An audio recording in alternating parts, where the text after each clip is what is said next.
Arvind English classes.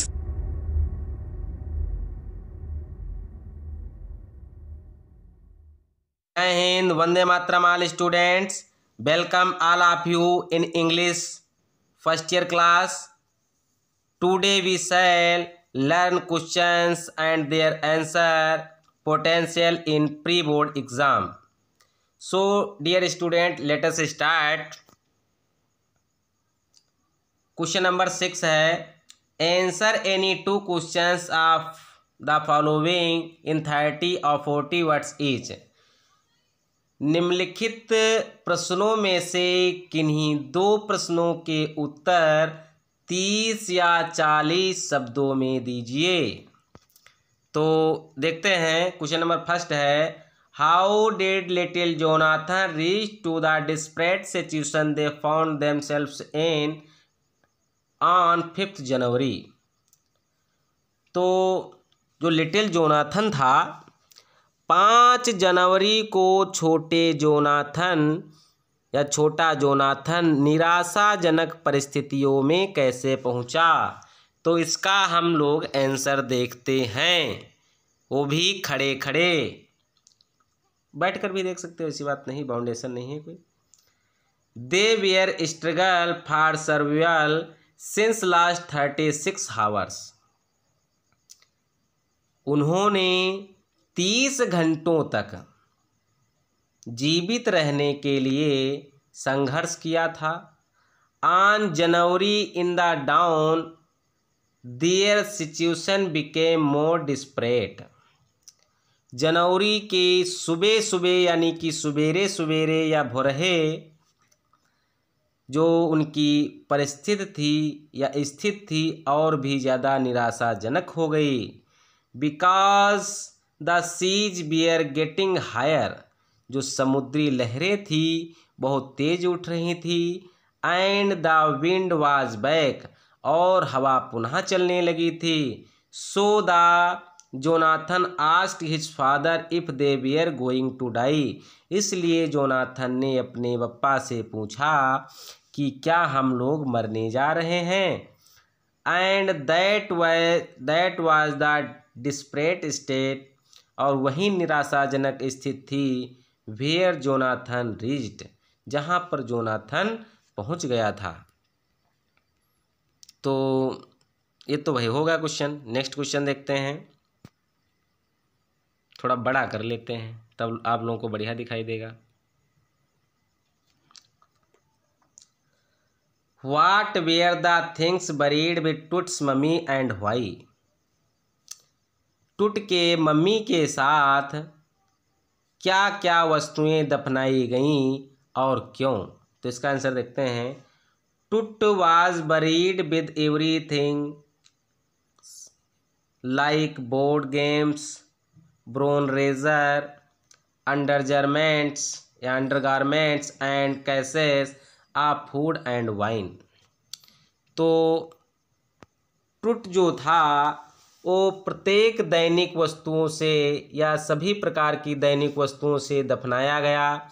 जैसे like board games थे, brown razor थी यानी कि उस्तरा कांसे का, और अंडरगारमेंट्स थे यानी कि वस्त्र थे जो अंदर पहने जाते हैं।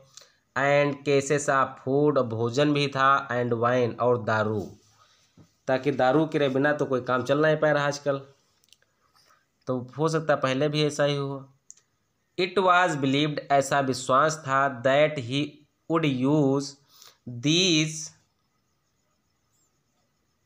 थोड़ा यहाँ पर छूट गया है, these things after his death, यानी कि ऐसा भरोसा किया गया था कि वह इन वस्तुओं को मृत्यु के बाद प्रयोग किया करेगा। तो यहाँ पर आप लोग बढ़ा लेना, ठीक है, टाइप करने में छूट गया है, इसमें टाइपर की गलती है, यानी कि मेरी, क्योंकि मैंने ही टाइप किया। चलिए देखते हैं, विच क्वेश्चन नंबर नेक्स्ट है, which parts of landscape were painted by उदाऊजी। अभी हमने क्या बोला था यार, टाइपर कि पेंटर बोल दिया था। अच्छा, टाइपर ही बोला था। Which parts of the landscape were painted by उदाऊजी, यानी कि जो लैंडस्केप या भूदृश्य का कौन सा भाग उदाऊजी के द्वारा पेंट किया गया था। तो आंसर देखते हैं इसका। The emperor watched the painting for long time, जो सम्राट था वो पेंटिंग को अधिक समय तक देखता रहा, यानी कि लंबे समय तक देखता रहा। He admired the wonderful scene painted by उदाऊजी, या पेंटेड बाय उदाऊजी, उसने उदाऊजी के द्वारा जो पेंटिंग थी या उसमें जो दृश्य वंडरफुल दृश्य थे उसकी उसने जो है बहुत सराहना की, बहुत प्रशंसा की। तो उदाऊजी ने क्या किया था, देखिए, ही पेंटेड फॉरेस्ट, उन्होंने चित्र में जो है फॉरेस्ट बनाए थे, हाई माउंटेन्स, बड़े बड़े पहाड़ बनाए थे, वाटरफॉल्स, झरने बनाए थे, clouds floating in the sky, और आकाश में तैरते हुए बादल बनाए थे, मैन ऑन हिली पैथ, और पत्थरों पर चलते हुए आदमियों को बनाया था, एंड फ्लाइंग बर्ड्स, और उड़ती हुई चिड़ियों को भी बनाया था। समझ रहे हो ना। तो मेरे लाल, हरे, नीले, पीले, अब देखते हैं लॉन्ग आंसर। क्वेश्चन नंबर 7 है, answer any one of the following questions in about 100 words. निम्नलिखित प्रश्नों में से किसी एक प्रश्न का 100 शब्दों में आंसर दीजिए। तो ये तो भाई हो गया बड़ा बवाल वाला काम हो गया। अब 100 शब्दों में लिखना पड़ेगा। चलिए लिख लेना बच्चों ने, आगे ज़िंदगी जो है बहुत ज़्यादा घसीटे राम हो जाएगी। तो हम लोग इसका आंसर जो है पहला छोड़ देते हैं, पहला आप लोग लिख लेना। एक ही लिखना था इसलिए एक ही राइट किया है हमने। तो इसका भी देखते हैं। Why does Nani Palkhivala call the earth the ailing planet, how can the ailing planet serve you. तो जो नानी पालकीवाला थे वो पृथ्वी को द एलिंग प्लेनेट क्यों कहते हैं, और इसको कैसे जो है, इस ग्रह को कैसे जीवित रखा जा सकता है। तो ध्यान दीजिए, the marks of the earth connected with so that the earth is a patient in declining health. तो इसमें क्या बताया गया है, जो ये चिन्ह दिखाई दे रहे हैं, पृथ्वी के जो चिन्ह दिखाई दे रहे हैं वह पृथ्वी को प्रदर्शित करते हैं, जो पृथ्वी से संबंधित हैं, कि पृथ्वी जो है एक मरीज बन चुकी है और उसका स्वास्थ्य खराब हो गया है। समझ रहे हो ना।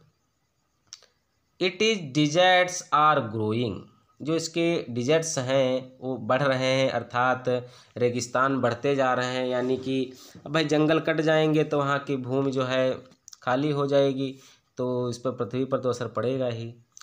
Land are being ruined and environment is ailing, और जो भूमि है वो खंडहर होती जा रही है और पर्यावरण बीमार होता जा रहा है।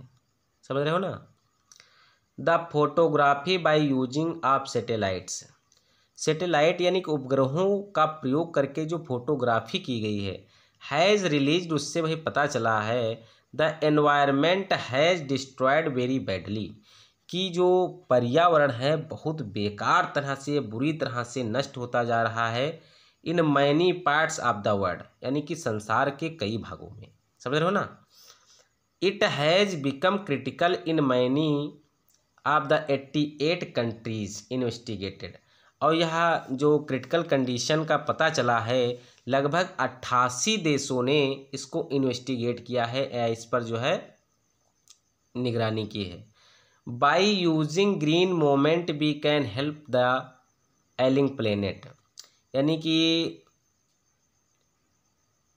जो ग्रीन मोमेंट हरित आंदोलन है उसका प्रयोग करके हम बीमार ग्रह की मदद कर सकते हैं, टू सर्व्यू मीन्स, और उसको जीवित कर सकते हैं, यानी कि उसको फिर सही से किया जा सकता है, पुनर्जीवित किया जा सकता है। बात सही कि नहीं।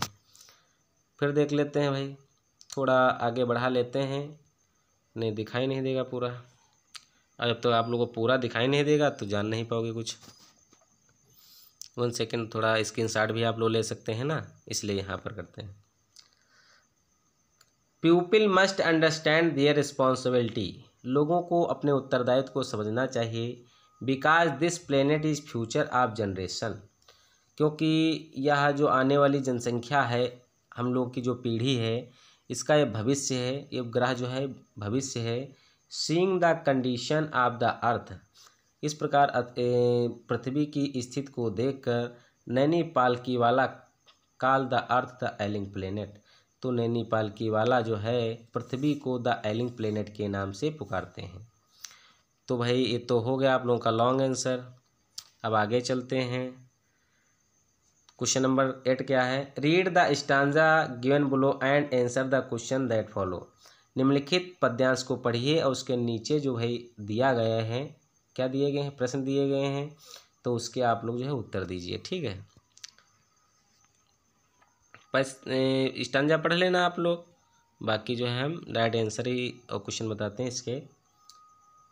Right the name of the poem in which above stanza has been taken, भाई पोएम का नाम लिखिए जिसमें से उपरोक्त पद्यांश लिया गया है। Who is the poet of the poem above poem, यानी कि और इस कवि का नाम लिखिए जो उपरोक्त कविता का है। समझ रहे हो ना? तो आंसर देखते हैं। द नेम यानी कि नेम ऑफ द पोएम, कविता नाम क्या है? चाइल्डहुड, कविता का क्या नाम है? चाइल्डहुड है। और नेम ऑफ द पोएट, और कवि का क्या नाम है? Markus Natten. समझ रहे हो ना? नेक्स्ट क्वेश्चन देखते हैं। Where could poet not find heaven and hell, तो कवि को स्वर्ग और नरक कहाँ नहीं मिले, या स्वर्ग और नरक कहाँ नहीं पा सका, तो इसको थोड़ा अपने आप थोड़ा बड़ा क्वेश्चन कर लेना, हमने शॉर्ट में कर दिया है। इन जियोग्राफी, यानी कि पूरा राइट कर सकते हो। The poet could not find heaven and hello in geography, तो आप लोग तो जानते हो, समझदार हो भाई, आप लोग समझदार हो, बाकी दुनिया बेकार। नेक्स्ट क्वेश्चन देख लेते हैं। यू कहाँ चला गया? हाँ, what is the poet thinking of in the poem, यानी कि कविता में कवि क्या सोच रहा है या क्या सोच रहा है, तो इसके बारे में बताना है। The poet is thinking about his childhood in the poem, यानी कि इसका यह भी कह सकते हो कि कविता में कवि किसके बारे में सोच रहा है, तो कविता में कवि जो है अपने बचपन के बारे में सोच रहा है। अब देखते हैं क्वेश्चन नंबर 9। क्वेश्चन नंबर 9 क्या है? Right the central idea of the one of the given below, यानी कि निम्नलिखित में जो दिया गया है या निम्नलिखित में जो पोएम्स दी गई हैं उनमें से किसी एक का आपको सेंट्रल आइडिया लिखना है। तो मैंने लिखा है द लेबरनम टॉप, और आप लोगों को शायद लर्न भी होगी, लेकिन हर बार में इजी हम राइट करते हैं जिससे आप लोगों को जो है टेंशन ना रहे लर्न करने में। कोशिश यही रहती है कि हर बार में इजी राइट की जाए। The poem the laburnum top composed bye Ted Hughes, जो लेबरनम टॉप कविता है वो टेड ह्यूजेस के द्वारा रचित है। द पोएट यानी कवि describes about the laburnum tree which is large beautiful, कवि जो है अमलतास के पेड़ के बारे में उल्लेख करता है जो बहुत ज़्यादा सुंदर है। बट क्वाइट एलोन, लेकिन भाई बिल्कुल शांत है। एंड मिस, और a goldfinch came and sit its branch, अकेला है तब तक एक गोल्ड फिंच नामक जो पक्षी होता है, सुनहरी चिड़िया होती है, वह आती है उसकी शाखा पे बैठ जाती है।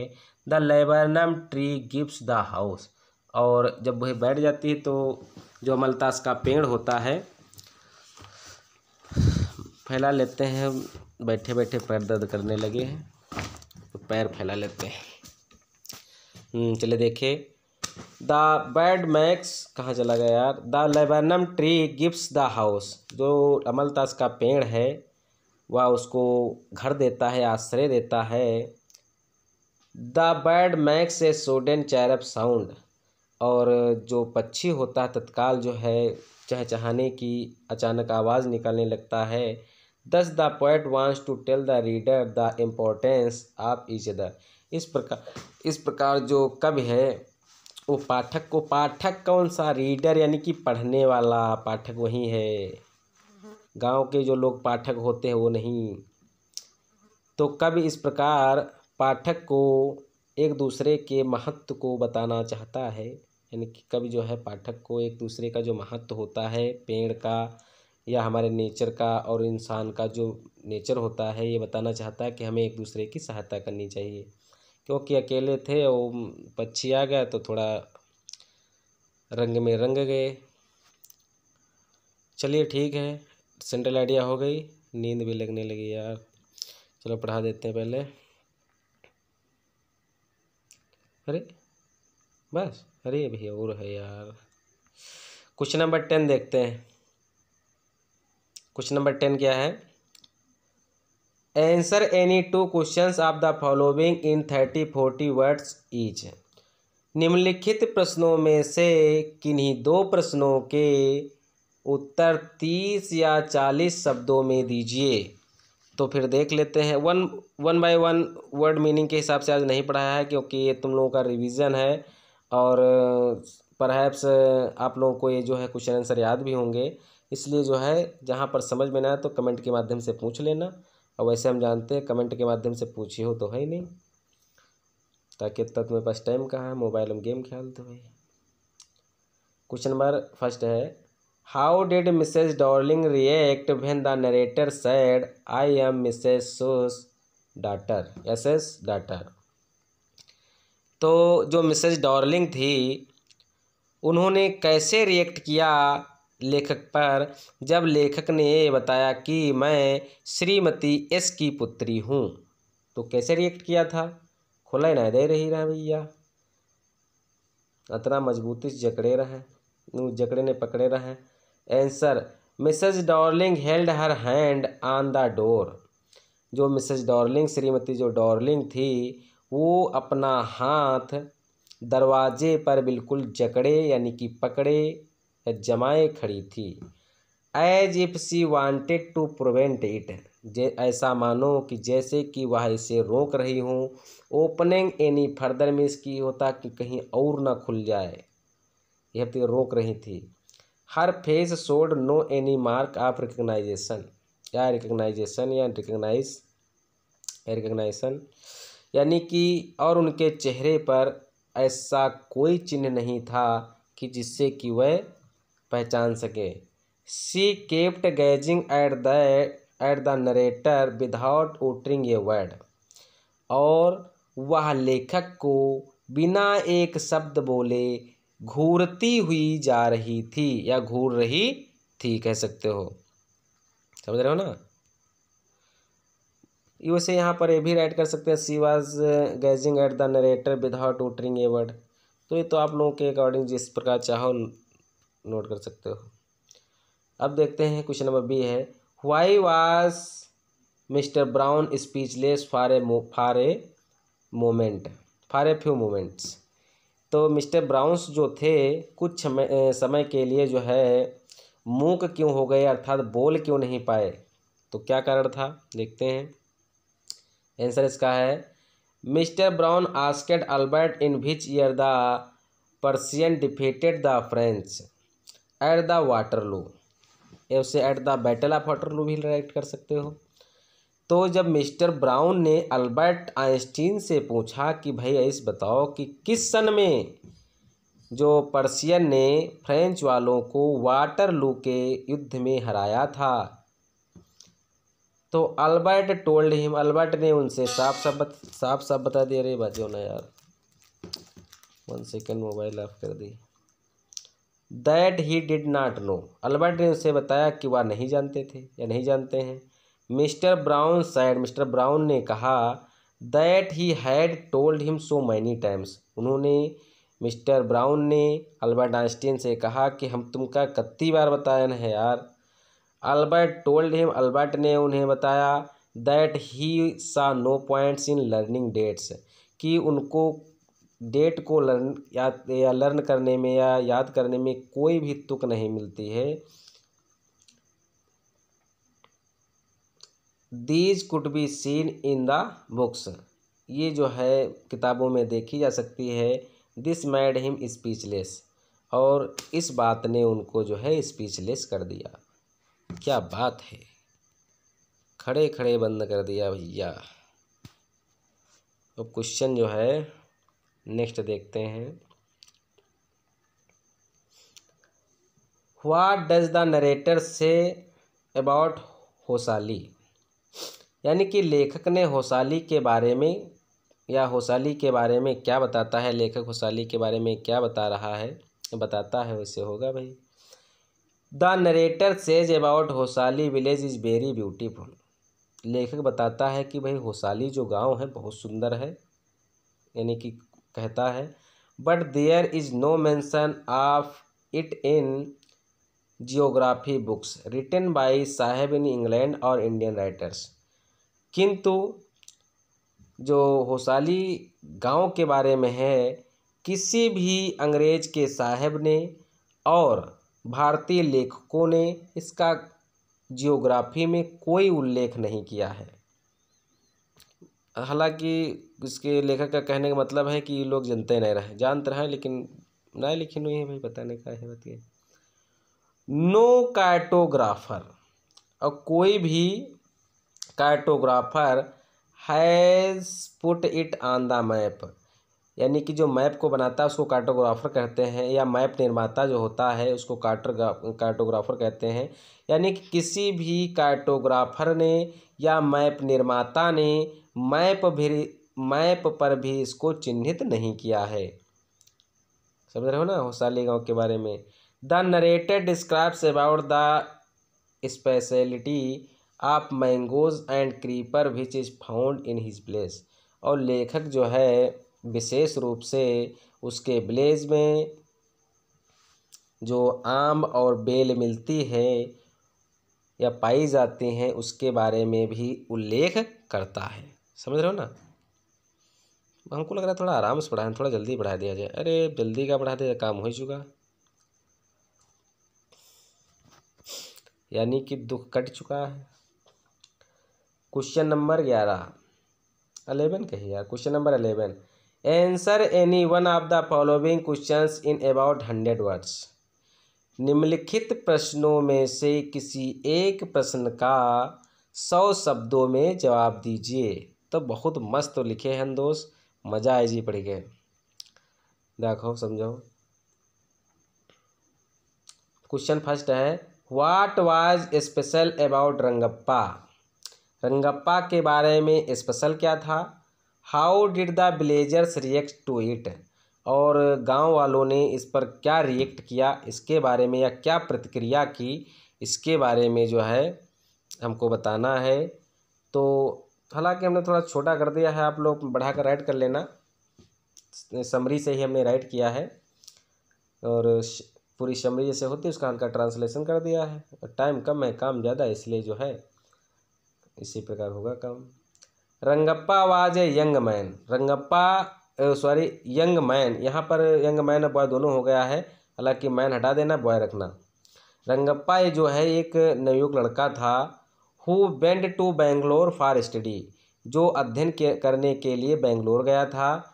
After completing his education Rangappa returned his home, अपनी शिक्षा को पूरा करने के बाद रंगप्पा अपने घर लौट आया। But his returning to home became a great event, लेकिन उसका घर लौटना एक जो है बहुत बड़ी घटना बन गई। Because those days any one could not speak in English, क्योंकि उस समय कोई अंग्रेजी बोल नहीं पाता था, और ये वहाँ पर जो अंग्रेजी भी सीखने गए थे। हालांकि इस समय जो है बहुत लोग बोल लेते हैं, और यही सेंटेंस बुक में भी राइट है कि अब तो सब लोग बोल लेते हैं अंग्रेजी, और गली गली ढर्रा पर देखते होंगे कि आप लोग जो है अंग्रेजी में बातें कह रहे हैं, जो पढ़े लिखे हैं वो तो अंग्रेजी में बोलते हैं, और जब एक घूंट मार लेते हैं तो पेवर अंग्रेजी में बोलते हैं। So great crowd came to see him, इसलिए एक बहुत बड़ी भीड़ उसको देखने आई।